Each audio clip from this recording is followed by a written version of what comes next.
Good morning and welcome to the November Orion Complimentary Webinar. I'm Deb Barrett. Today we're going to talk trends or what's on the horizon for trends in 2016 so you can kind of get your mindset of looking forward to the future and how it might apply to window coverings. So let's delve right in. Today I'm going to talk about what I think are 10 possible trends for 2016 that are going to affect how and what we sell for window coverings, both hard and soft. The first one's on-demand design. The second one is talking about personalization and true custom. Bright Baroque, which is color and styling trend. Dark and sexy. The metals of the moment. Pattern, which is still on the trend curve and very much alive and well. HAUTE haberdashery, organic mix, reclaim the streets, and SMARTY pants.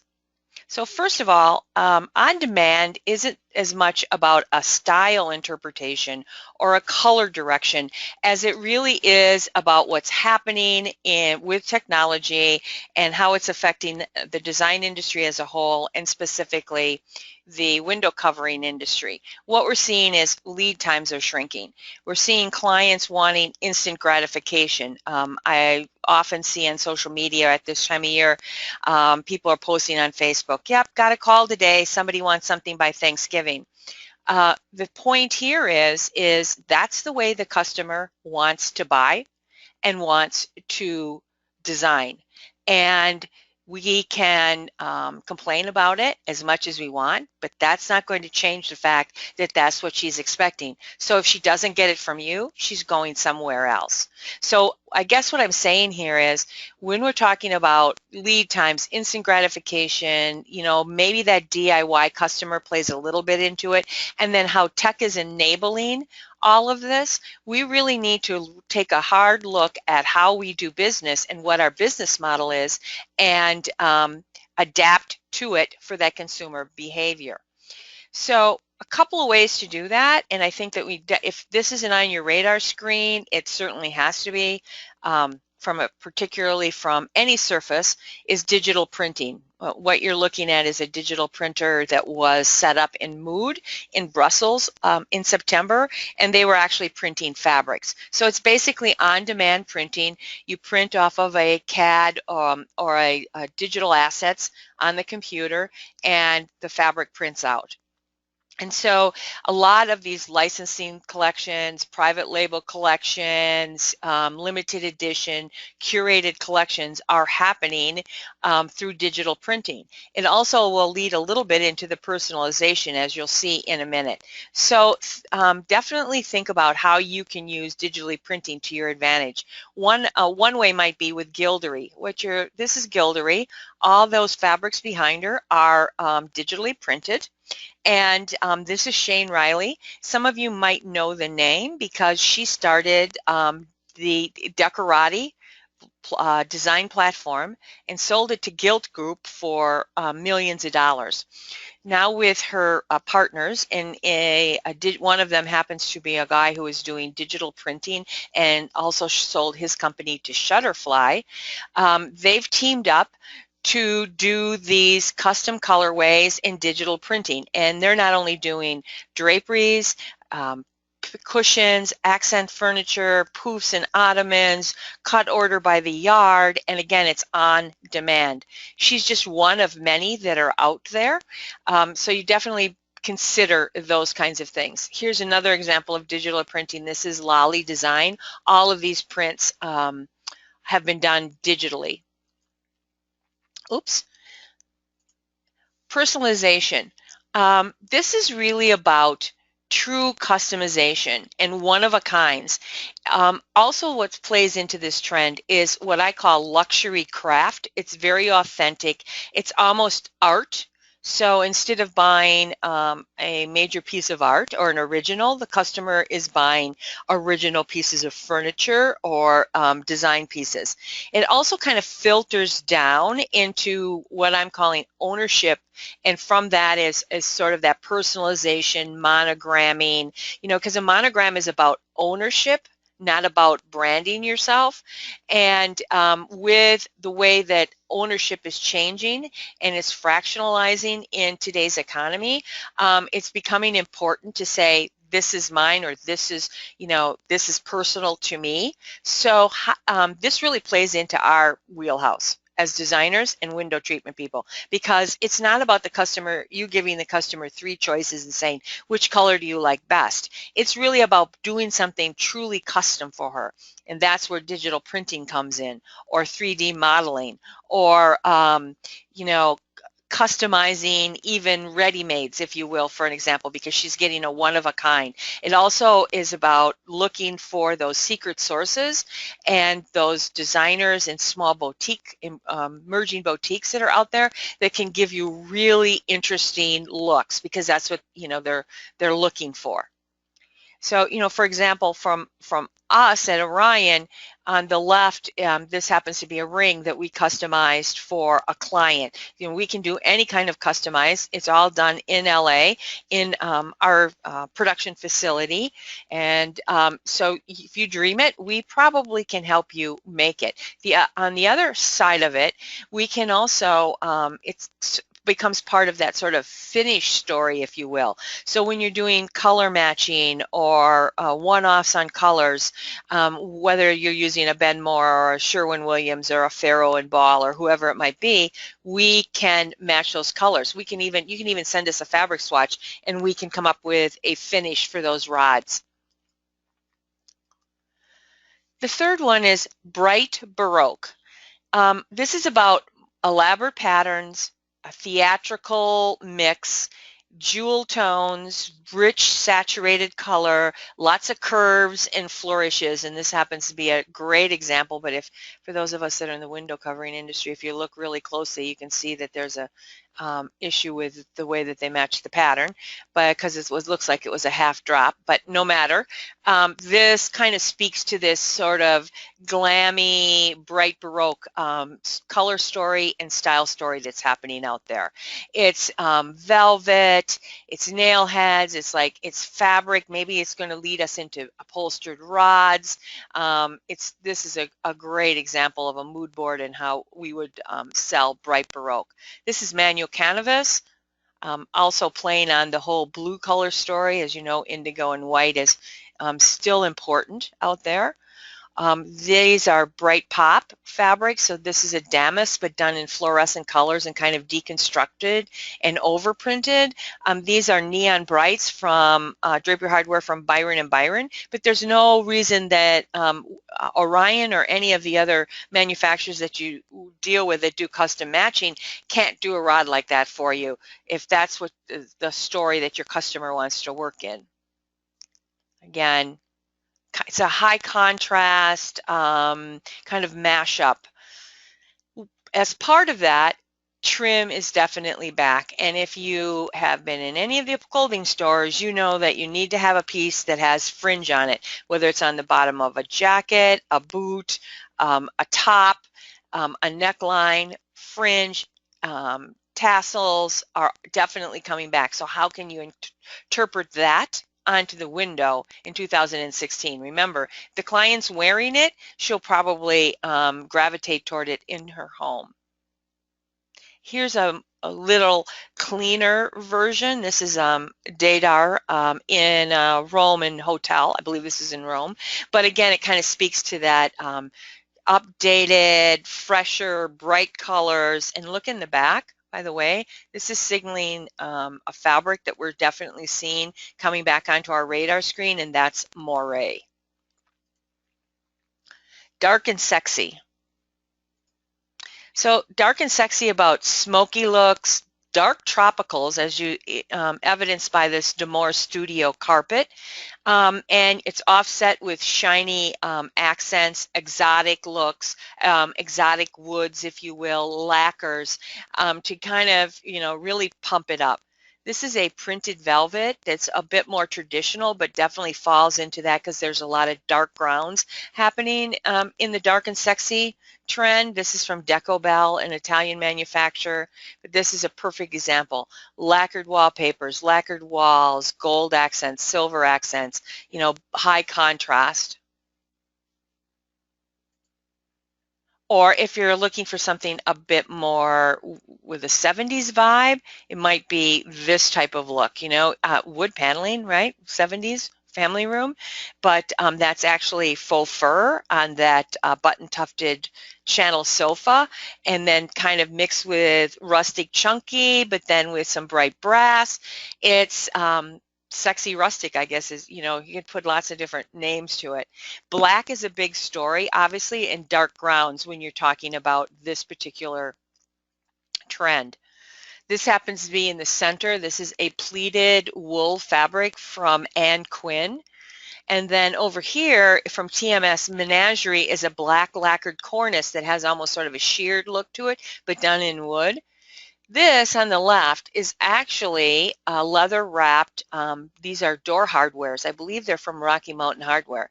But I swiped this picture because to me this says awesome drapery rod with metal rings. That could be a really great look. Not only can it sort of say bachelor pad, but it can also, in lots of different ways, say sexy in a family room. I could see these translated into drapery hardware in a minute. A bit more traditional with a toile, but again in black and white. This is on the right is an Elsa Coleman sheer. This is a very popular pattern. A lot of you probably have seen this. This is her sheer drapery that she does with it, but isn't that, it's gorgeous. It's, by the way, digitally printed, and it's sort of that photorealistic.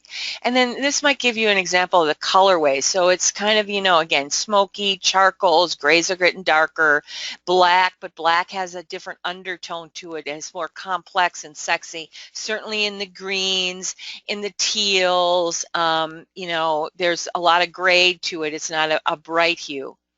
This is ELITIS.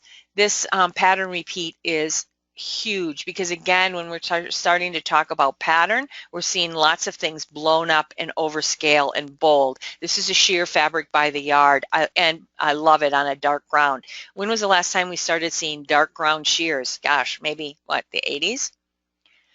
This is Jamie Drake from High Point Market, and this was sort of a sneak peek at some of the coloring that we were seeing in market, that sort of blues becoming a little bit more slate blue than indigo blue, but mixed with lavenders, magentas, deep purples, and charcoal grays was definitely a color story.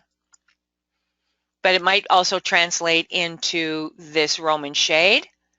Or this actually is from the shade store, but again, showing that you can sell dark color. Here's an all-white room with that same violet like you just saw in the Jamie Drake up on the window. Remember, the #1 reason customers buy is color. And what do we always show them? The 50 shades of white and neutrals. It's almost the all-white approach to me, or the neutral approach when it comes to selling hard window coverings, is a bit of a cop-out, I think.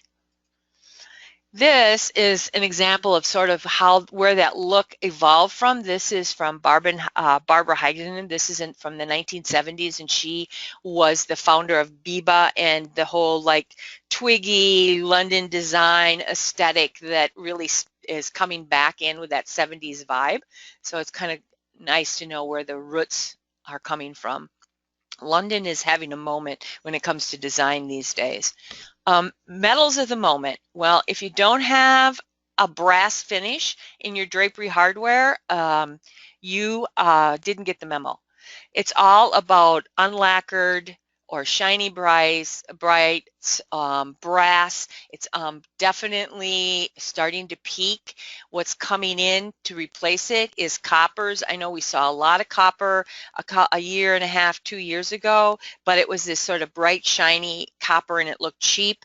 The new coppers have more of a natural patina to them and are reading better in home furnishings. At market last month, we saw these two cabinets, one from Century and one from Sealement, where we're starting to see brass fronts, for example, on case goods. So you know when you're starting to see that everybody's sort of bought into it. On the right, these are actually wallpapers that can be wrapped onto poles from a drapery hardware company called Walcott House. These are Bradley and Company finishes. Here's that bright brass. Coming in is that softer copper, and as you can see, we are bringing in those sort of copper and gold tones. Also, we also have the silver and the brushed nickel and the polished chrome, which are popular finishes for us, not only in our Italian collection, but in our iron art. In a more traditional vein, we have several finishes. We actually have 58 finishes in design arts in the golds and brass and gold leaves and silver leaves. This is a company that I came across in Las Vegas market, and on the right are full finished steel cornices. And on the left is the drapery hardware. So very contemporary, but interesting finish, and then also putting that finish on cornices to go over Roman shades.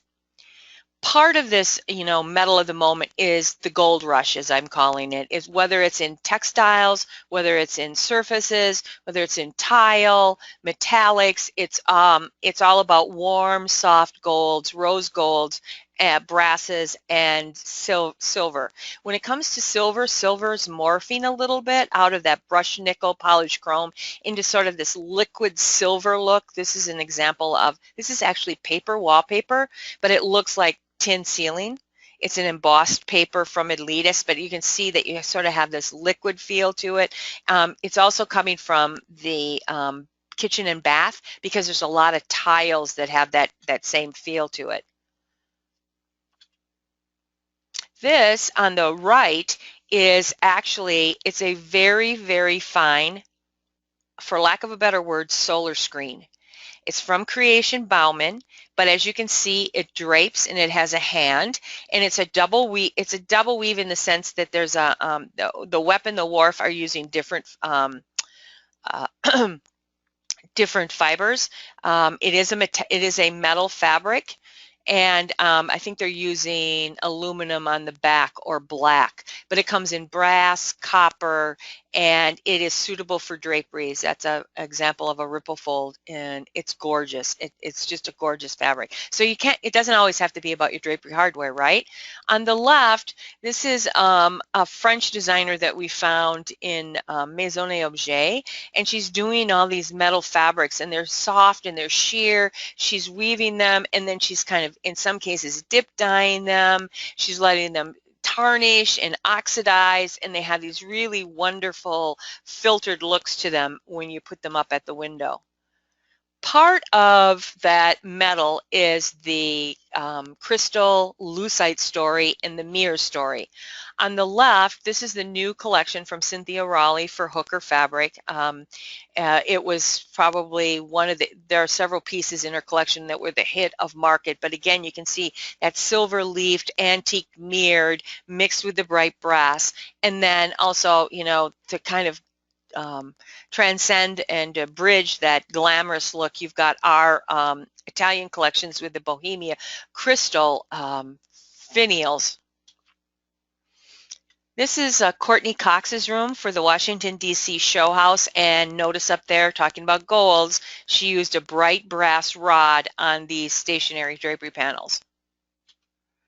Or it can be in textiles where you're weaving metals or those colorations into the fabrics.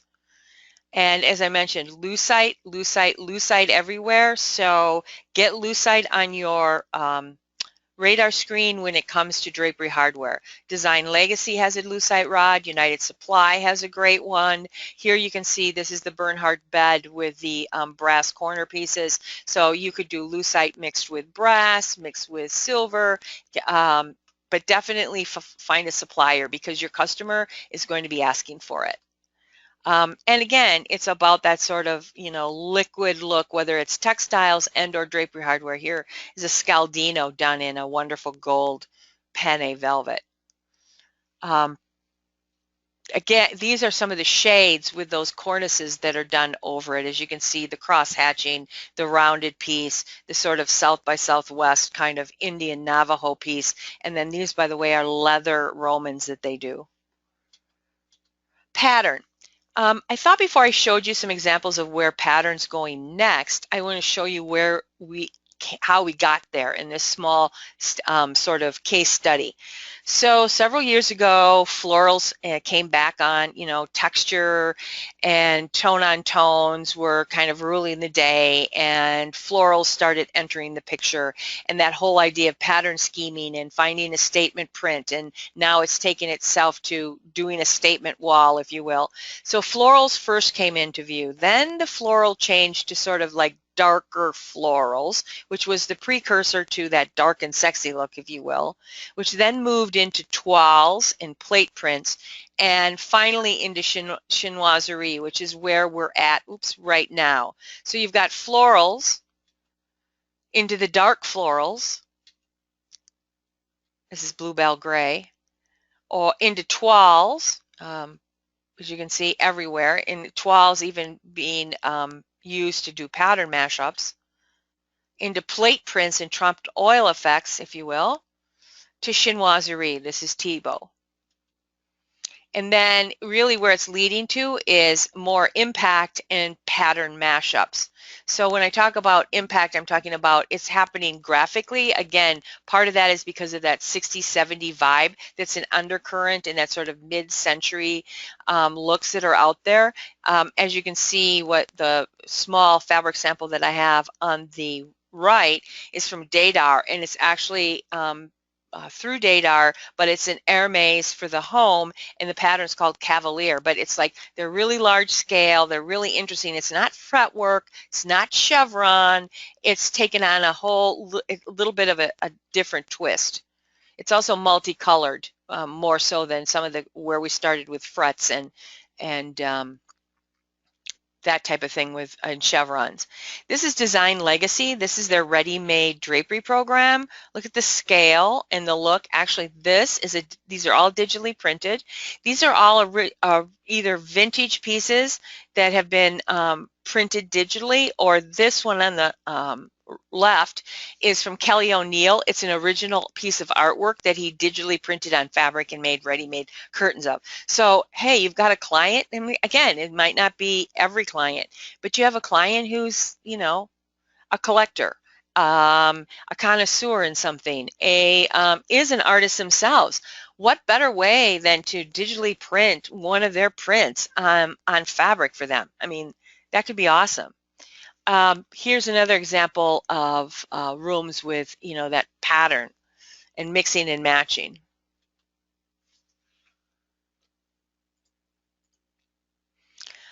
At Market, there were several introductions that came out of our companies' archives, or they went to various fabric houses and that were design icons and asked them to be able to distribute and reissue. And this is one of them. This is Florence Broadhurst. You might not really know who she is. She's an Australia designer. She's very well known in that part of the world. And she came out of the 60s, 50s, 60s, a little bit in the 70s. She was doing this whole sort of square on grid looks before David Hicks. I'm sure David Hicks probably borrowed some inspiration from her. But again, this is one of her rooms. These are all her fabrics, and they're also being put onto upholstered goods, bedding, upholstered screens. This is actually textiles done as wall prints, but you can get the idea of how, we're kind of moving into the next stage of pattern mashups. part of what's inspiring pattern is tiles and folk art and vintage folk art. So here it's this sort of look. It's not necessarily Moroccan. It's a little bit more universal sometimes, and actually what we're kind of seeing is it's moving a little bit toward Scandinavian Nordic looks, if you will. There's a little bit of that sort of Arabian Peninsula Moroccan feel. I would say if I was talking north-south, I'd say that pattern is moving towards Scandinavia on the north, and Africa and tribal looks on the south, and certainly South American and Aztec looks, which for me is a precursor that I think that that whole Southwest look is almost ready to come on board. This is Mirth Studio, and how she started out was down here. These are 12 by 12 wood tiles, and she's digitally printing these patterns on them. And so they're really great as inlays into, for example, in wood floors, bathrooms, powder rooms, you know, whole houses if you want. They're really awesome. But what I loved were these stair risers. So these are her patterns, and she's scaled them for stair risers. But you know what they're perfect for? You know those wood cornices that are out there? Graber has one. Several companies have wood cornices. These are decals. These could be placed on a wood cornice, and they would be awesome in a kitchen, in a bathroom. I mean, there's lots of uses for it. This is from Mood.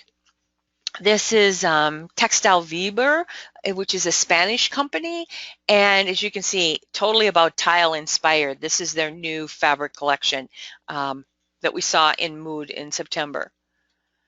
And then leading to that, chinoiserie is still out there.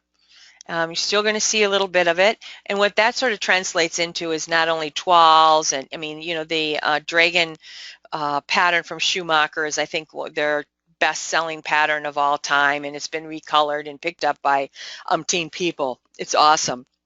But then it's also translating into pagoda cornices, or how do you translate, you know, Oriental, if you will, Asian imagery onto the window.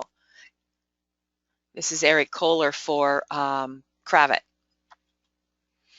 Pattern is also taking on a different form. It's not just about two-dimensional surface. It's starting to become three-dimensional, and we're starting to see pattern in relief on case goods. Here we're seeing it on decorative hardware.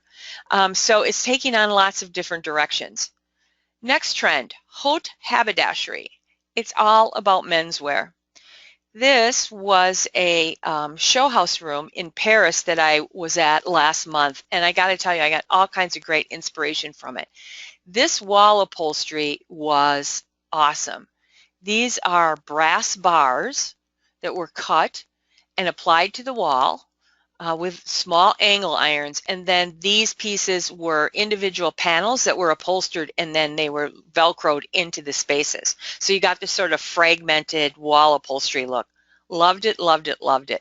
But it's really all about masculine strength, a little bit brutalism with, you know, rawness and common materials, but it's all about menswear, and it's taking on lots of different uses. It's a bit of a mix of lodge, equestrian, somewhat of the corporate suit. I don't know if any of you get Shade Store's emails, but they just sent out an email this week touting their new pinstripe wools and plaid wools. This is Barclay Butera for Eastern Accents. Again, it's you know, wools, soft knits, subtle striping. Plaid is definitely, stripes and plaids are definitely motifs. A bit of horse country. This is, you know, a great way to do that. A little bit subtly through a tie back with using a bit and a buckle in a drapery. Or here you can even see that they're using, you know, buckles and bits on furniture. This is Wesley Hall. I'm a huge fan of tartans, and this is Scott Meacham Wood. I love what he does with tartans. He's the Tartan Scott, and he this is his new line of tartans. This was in the Hamptons Bay show house. This was the mud room he did. So it's kind of, you know, it definitely feels a little bit different than, you know, dark and smoky men's club, because it's a mud room and it's bright colors, but it definitely falls into that haute haberdashery trend. Love it. Look at different plaids on the, you know, wool draperies. Look at the elegant carved wood cornice, dark walls. You know, this is a kid's room. This is a pretty sophisticated kid's room, right? Love this Roman shade valance. Or, you know, this kind of look, another children's room. I think for kids' room, that especially for boys, it's not about characters and superheroes. It can take on a lot of inspiration. This is, you know, Cisco. So it's the whole shutter. These are actually packing crates that they built this wall divider from.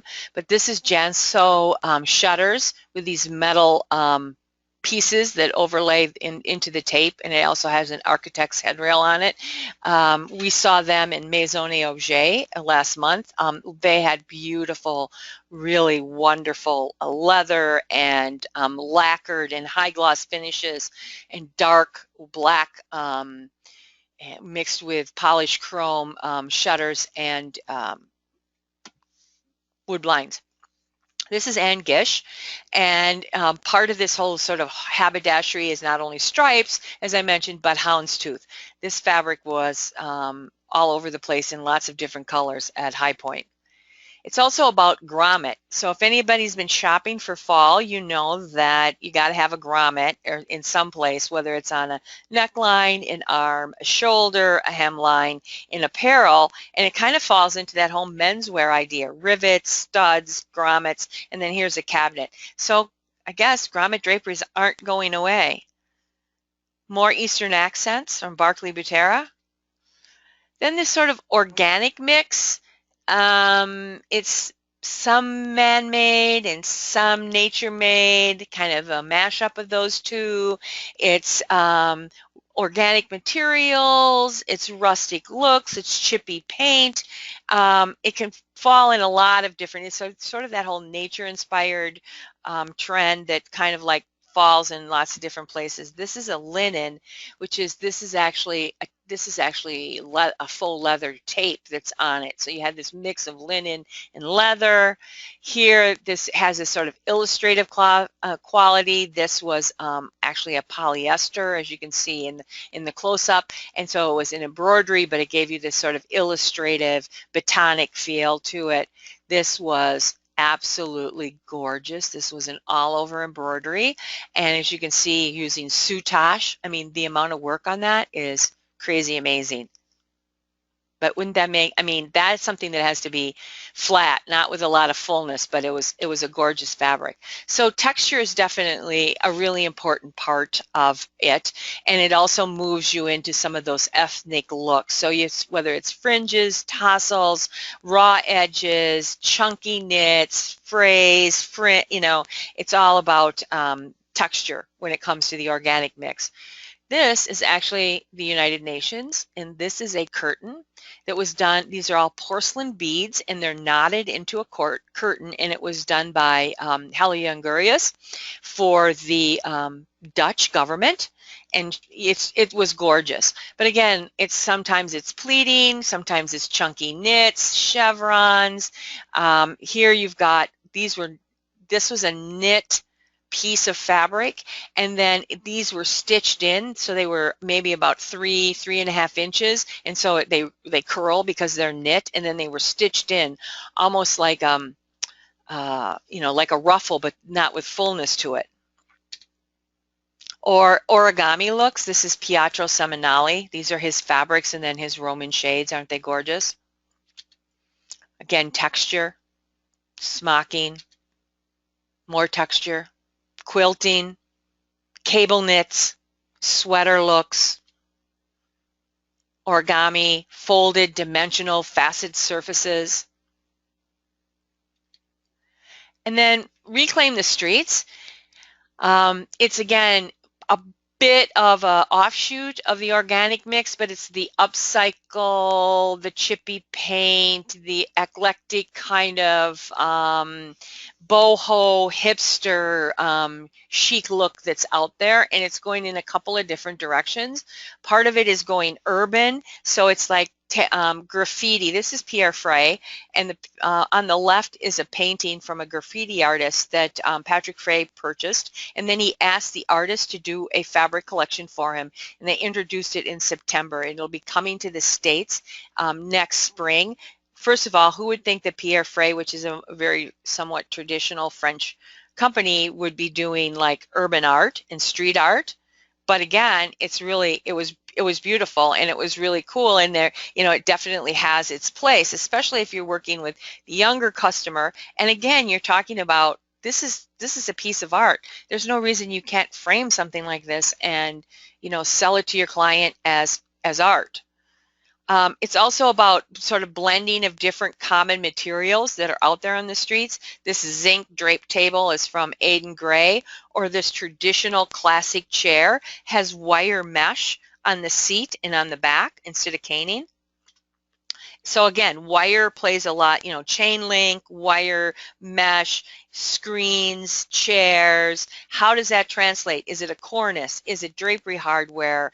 How does that translate? Is it laser cut fabric to give you that sort of perforated look in this particular trend? It's certainly about concrete and all kinds of product categories, whether it's tabletop, lighting, case goods, furniture, concrete veneers that are out there. So concrete rods, why not? You be surprised if you can do concrete countertops and put that really tiny thin veneer on a countertop. You probably can do it on a drapery rod or on an H-rail.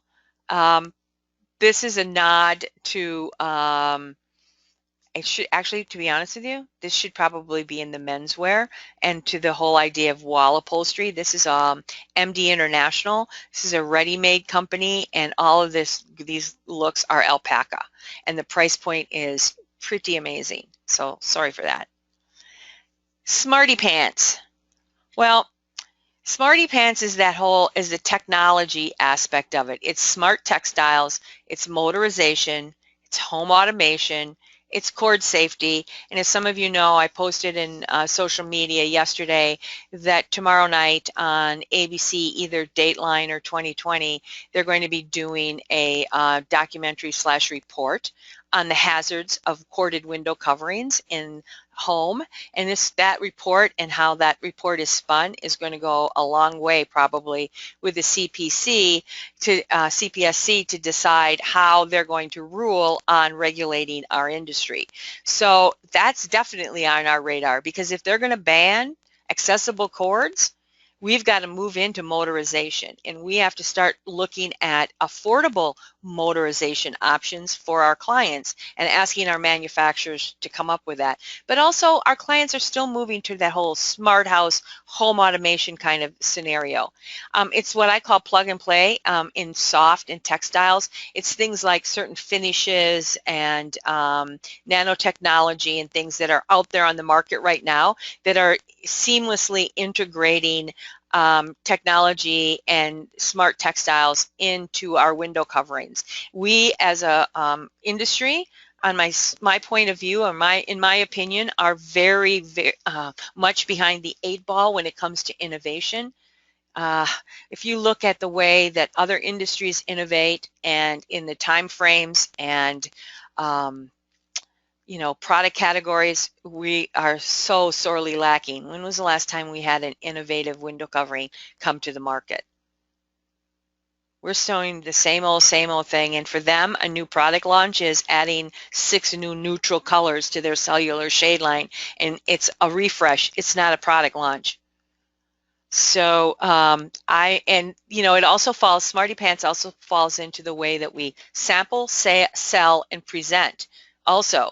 And the customer is going to be asking us, because if they're online and they're on demand and they're using apps and that's how they're doing how they are designing and buying and shopping, then we better be doing the same thing for them. So a couple of examples of where that trend might be going. This is Wally Motion.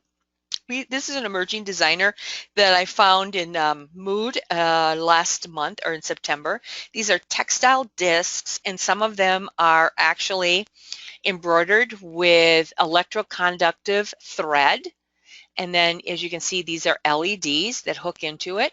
And then there's a metal disc between each of the textile discs, and then here's the thread. This is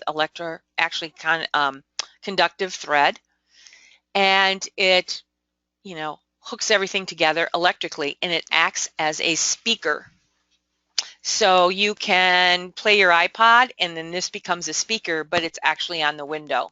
And it also can take out noise, background noise, traffic, noise pollution, and do ambient noise for you, or white noise for you within the room, if that's what your client needs.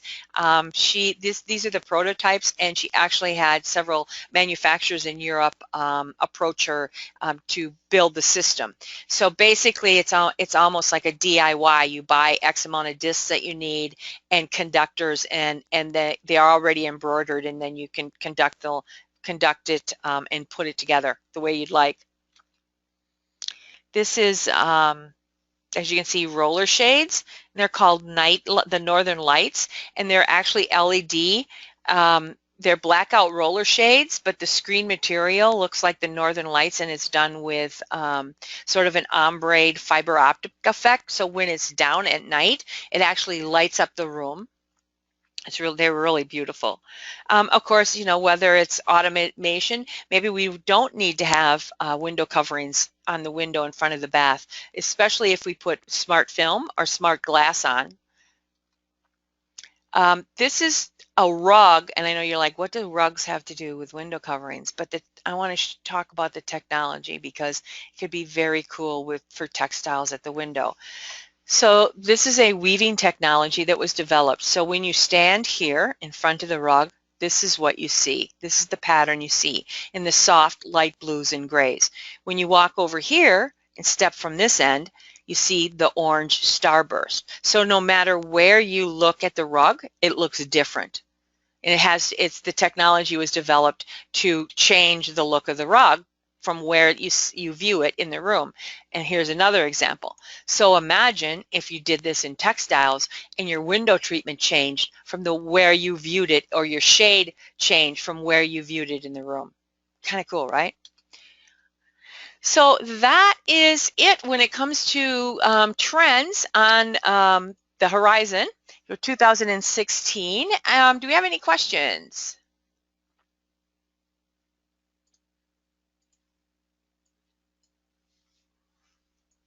Give you a moment. Hope you enjoyed it. We will not be doing a webinar in December. We know all you're going to be busy doing installs, as we will, and meeting our holiday deadlines.